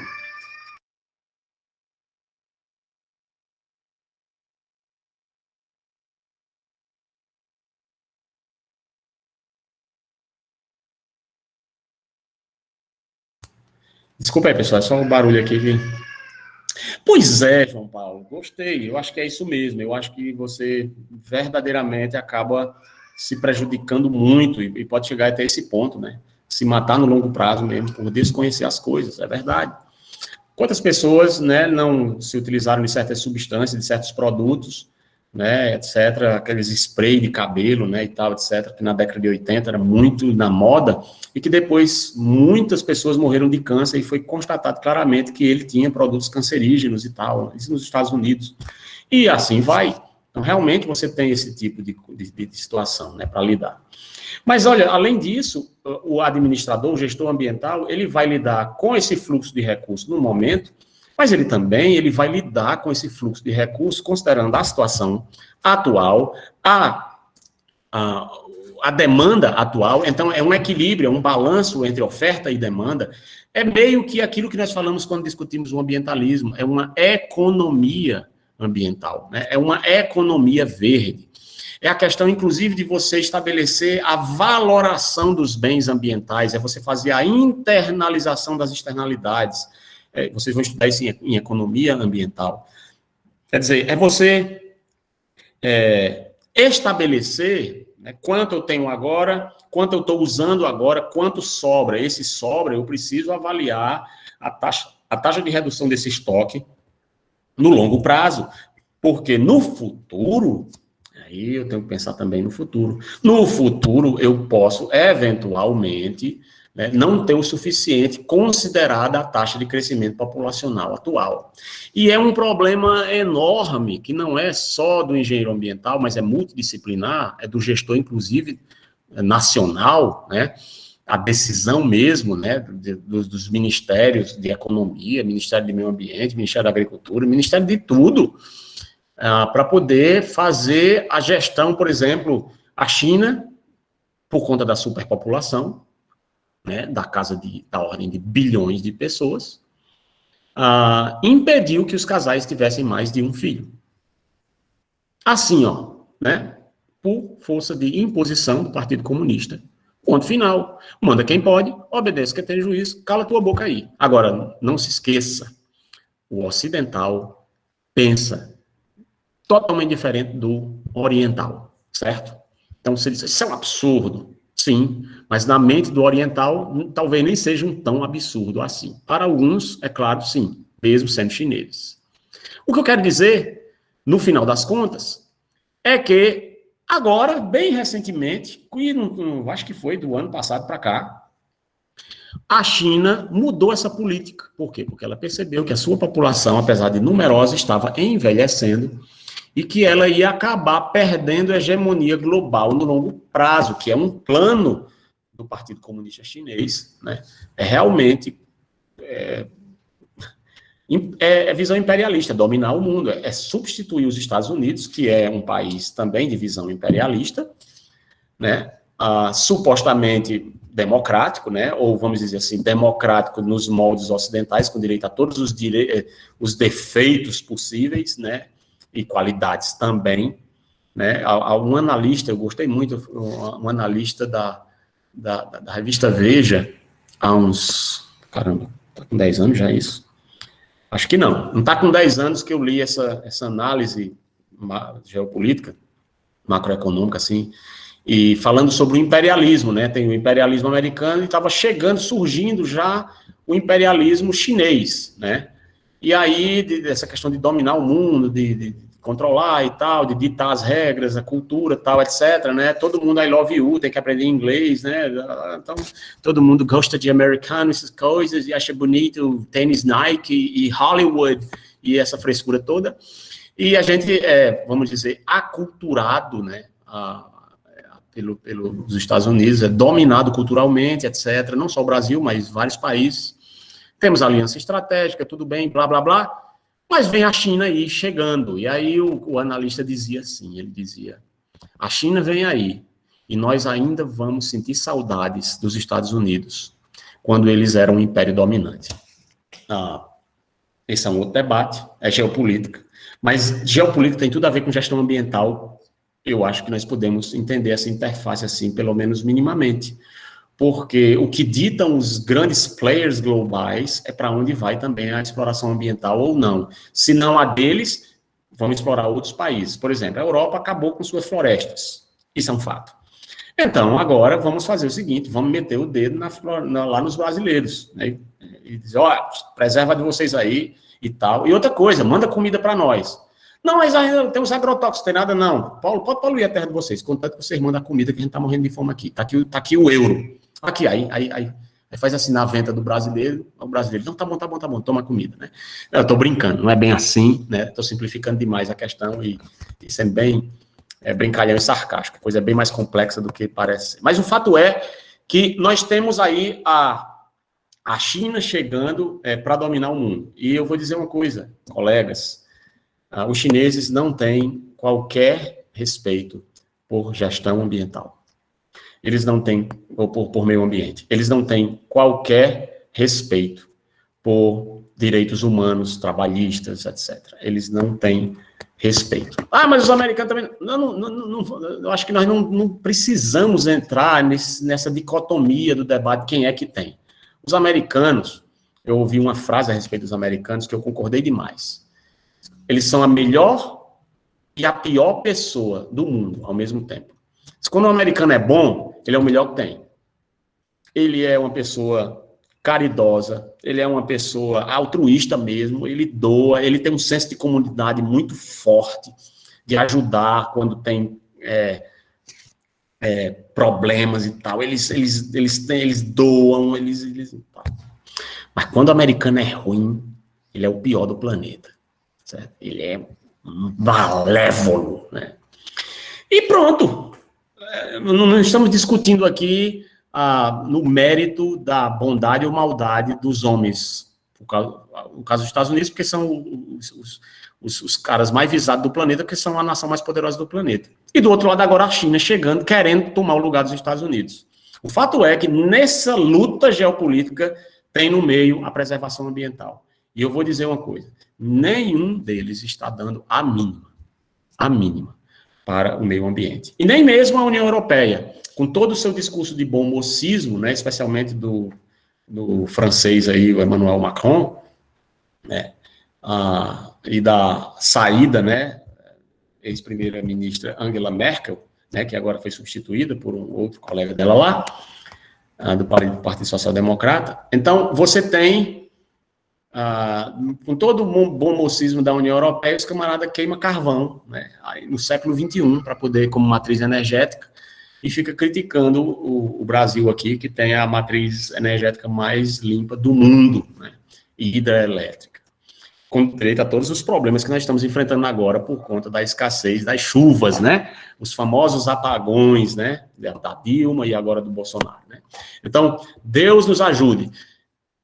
É complexa a situação, nós devemos lidar com ela com o máximo de parcimônia possível, nós devemos lidar com ela com o máximo de cuidado, né, e entender que ao gerenciar, ou ao gerir o meio ambiente e os seus recursos naturais, nós devemos nos preocupar com o fluxo de equilíbrio, né, de demanda e de oferta, economia mesmo, atual, mas também pensando na reposição dos estoques para o futuro, inclusive nessas taxas, que é por isso que eu falei dessa história da China e do crescimento populacional. Agora a China voltou a permitir que os casais tenham mais de dois filhos. Por quê? Porque eles perceberam que iam envelhecer e iam morrer no longo prazo, iam se envenenar, né, Paulo?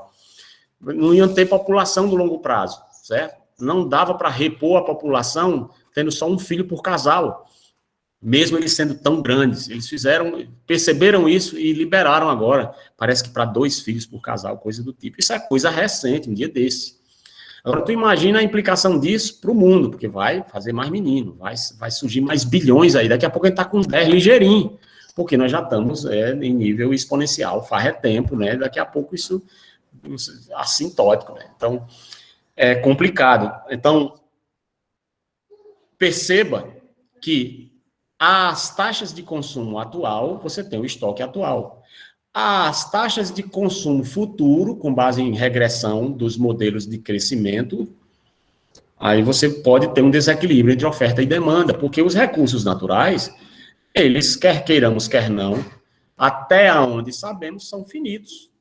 Né? São finitos. Nós temos aqui um planetazão, mas cuja capacidade de exploração nossa tem as suas limitações baseadas nas nossas limitações tecnológicas também. Então, até agora, por exemplo, Thomas Malthus estava totalmente errado quando dizia que o crescimento era linear, né, em relação à questão da população e a capacidade da terra de dar suporte para a produção de alimentos. E esse modelo malthusiano depois se provou totalmente equivocado porque não previu o desenvolvimento da agroindústria no nível tecnológico. Não previu que a tecnologia haveria de aumentar os níveis de produtividade do campo em níveis tão elevados que ia ter alimento para abastecer a população do mundo inteira. E aí Mahatma Gandhi já dizia, né, que ninguém precisaria morrer de inanição no nosso planeta.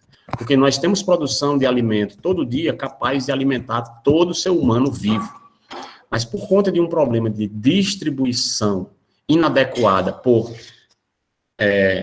desequilíbrio, né, social, porque nós temos uma incapacidade, né, de sermos justos socialmente, a injustiça opera no coração humano, e de novo aí entram a revelação judaica, quando ele diz através do profeta, né, Jeremias, que desesperadamente corrupto é o coração. Quem o conhecerá? É até poético. É uma poesia macabra para descrever a realidade de quem nós somos. Desesperadamente corrupto é o coração. E enganoso. Quem o conhecerá? Então, coração humano é capaz das maiores atrocidades que você possa imaginar e não imaginar. E a história da humanidade está aí para provar que Jeremias estava certo. E nesse contexto, porque nós não conseguimos ser justos socialmente, isso eu estou falando em nível global, tá bom? Se não, professor, eu sou um caba bom. Ok, que bom, rapaz. E nós devemos procurar ser mesmo, escolher o bem e rejeitar o mal. Mas nós conhecemos o mal também. E nós praticamos o mal também. Vai requerer uma boa dose de humildade para reconhecer isso. Mas essa aqui é a realidade. Nós conhecemos o bem, mas também praticamos o mal.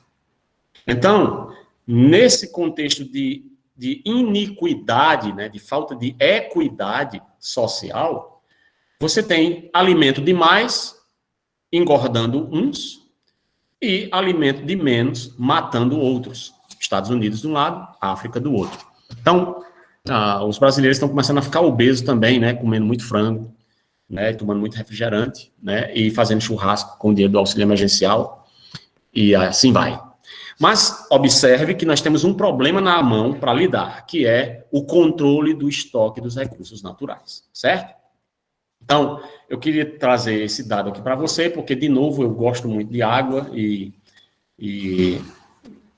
trabalho, né, com água agora, academicamente, né, e eu quero trazer esse dado. É possível que estejamos utilizando águas fósseis no sistema de abastecimento de água de Juazeiro do Norte, 2015. Essa afirmação foi feita pelo Dr. Mendonça, em um artigo dele, extraído da sua tese de doutorado, que foi defendida magna cum laude, sem defeito nenhum, foi aprovada sem ressalvas. O cara é um gênio. E o professor Mendonça, ele mostrou lá, através da datação da água de poços, aqui na região do Cariri, especialmente em Juazeiro do Norte, onde os poços foram datados usando o isótopo do oxigênio 18. Então, tem a datação do carbono 14, vocês sabem, né, que dizem que esse fóssil tem tantos milhares de anos, etc. Passou de milhar de anos, já dá problema na datação, esse negócio de milhões de anos é furado. Reconhecem até muitos dos que lidam nessa área de datação com o carbono. Mas o fato que com o oxigênio 18 é o mais preciso e é o mais utilizado para a questão de, quando eu vou tratar de líquidos e gelo, essas coisas. Então, ele usou o oxigênio 18, ele datou e nós estamos bebendo água hoje em nossas torneiras aqui na CAGES, as chamadas paleoáguas, ou águas fósseis, ou seja, é água da época de Adão, água de 10 mil anos atrás, mais ou menos, né? Vamos lá, tem um pouco mais, um pouco menos, que se diz, é um debate medonho aí, também não vamos entrar nesse moído, né? O que eu estou querendo dizer é que nós estamos escasseando em água, o pouco de água que nós estamos contaminando com fezes, quando nós teríamos toda a condição e a tecnologia para poder impedir que isso acontecesse. Quando, se eu estiver vivo e estiver aqui, nós pudermos ter aula juntos lá no final do curso sobre projeto de estação de tratamento de água e reuso de águas, a gente vai discutir um pouquinho sobre essa questão. Eu vou tentar demonstrar para vocês que até mesmo a implantação de sistema de esgotamento sanitário pode ser uma faca de dois gumes para uma cidade, pela forma como é feita aqui no Brasil. Mas se você quiser se adiantar sobre isso, lá no canal, no YouTube, tem uma playlist lá, palestras. Aí eu dei uma palestra para o pessoal aqui do Centec, sobre o panorama da gestão de águas aqui, de recursos hídricos e tal, como é que é essa questão no estado do Ceará, né, especialmente essa questão aí que envolve também o tratamento de esgotos e tal, na nossa região. E nessa palestra eu tento demonstrar essa afirmação que eu acabei de fazer. Se você quiser assistir de antes, a gente pode dar uma olhada lá, você já fica mais ou menos por dentro dessa minha argumentação, aí você bota a mão no queixo e vê se concorda ou não, tá bom? Então, meu povo, eu acho que nós vamos afunilando, porque agora eu vou ter que, daqui a pouco, entrar em outra aula, que de outra turma de reuso de águas residuárias, e aí nós vamos encerrando nossa aula aqui, tá certo? Mas antes de encerrar a aula, eu quero trazer aqui para vocês esse outro lado, esse contraponto. Se de um lado nós temos um problema da gestão e talvez dificuldade de gestão e grupo e interesses e escassez e situações críticas, etc., do outro nós também temos soluções. Nós podemos resolver o problema se nós quisermos. Então é possível promover alternativas, né? É possível, inclusive, olha só essa afirmação, fazer substituição de base para o crescimento e manutenção dos países. Bom, vamos transformar isso numa pergunta, né? É possível fazer essa substituição? Substituição de quê, professor?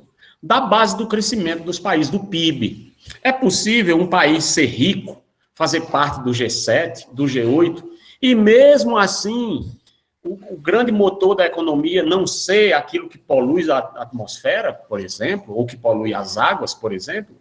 Bom, aí eu tenho que dar o exemplo da França, porque eles são, nesse sentido, devemos reconhecer e tirar o chapéu. Os franceses fazem parte do G7, né? Do G8, dos países mais importantes geopoliticamente no mundo, né? Dos países mais poderosos do mundo, né? E 70% do PIB francês não vem de indústria, não vem de poluição atmosférica, não vem de coisas semelhantes, de produção de manufatura, vem do turismo.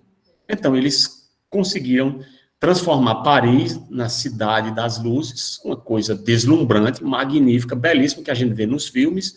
Eu espero que alguém já foi lá, eu ainda não fui, gostaria de conhecer um dia. Não estou vendo muita coisa isso no meu futuro, não. Mas um dia eu quero conhecer a Europa lá e gostaria de dar uma passadinha lá em Paris. É muito bonito Paris, né?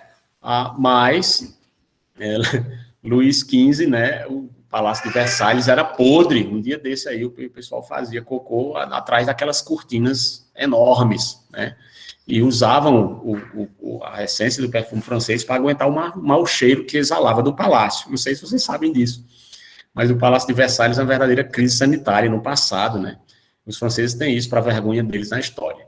Mas o fato é que 70% do produto interno bruto francês vem de fontes totalmente sustentáveis, turismo, né?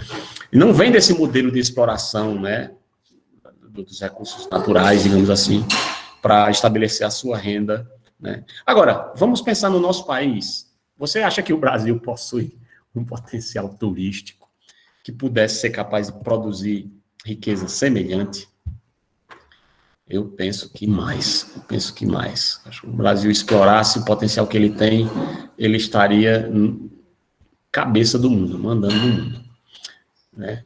Às vezes eu penso também, colegas, que é por isso que o tempo inteiro, sem parar, sem tirar nem pôr, fazem todo o possível, nacional e internacionalmente, os sabotadores nacionais e os internacionais, para fazer a gente achar que a gente é uma naçãozinha de nada, que não pode nada, que não é capaz de sair do canto, sabe? Quando, na verdade, o que nós temos, o que nós somos, eu diria que é um gigante adormecido,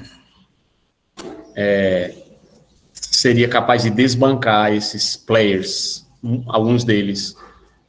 E aí, por isso que é feita tanta propaganda negativa quanto a nosso potencial, né?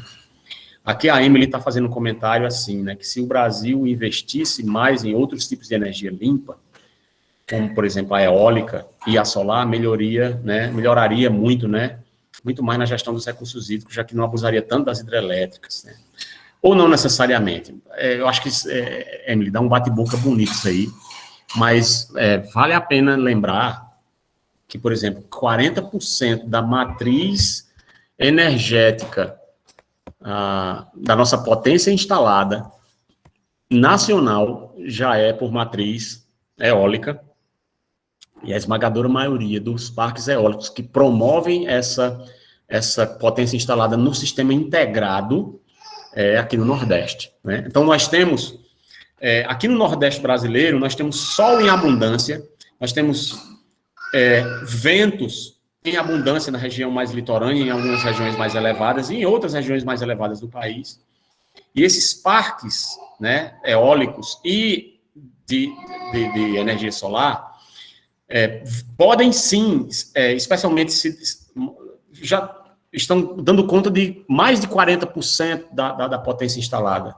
Então, significando que não necessariamente nós precisamos depender para o resto da vida desse modelo hidrelétrico. Aliás, eu acho que nós devemos romper com esse modelo no sentido de ultrapassá-lo. Daqui a pouco, nós vamos poder, sem essa necessidade exacerbada de hidrelétricas e mais hidrelétricas, conseguir garantir o suprimento nacional só com essas energias nesse nível aí, né?